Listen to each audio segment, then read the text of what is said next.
Well, there's that research that we're hearing today that shows half of all Western European men are somehow related to the Egyptian pharaoh King Tutankhamun. CTV's Marella Fernandez here with more on this. Marella, what's up with this?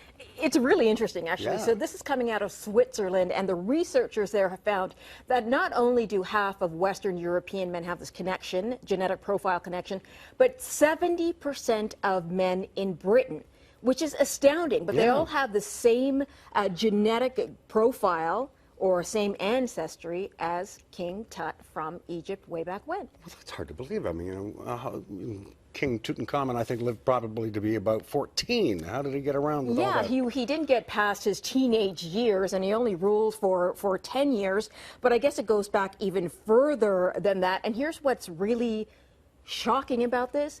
Less than 1% of modern-day Egyptians have that same connection.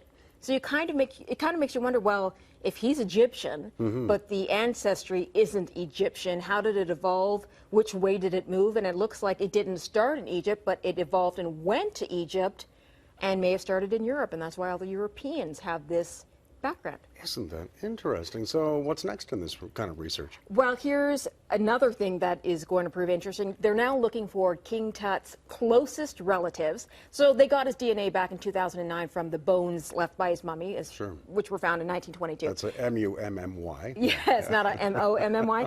So now they want to find out if they can track down his closest living relative. So people are submitting their DNA, and it will be compared, and they'll have to find as many DNA markers as they can to see who's related to King Tut, which is kind of cool.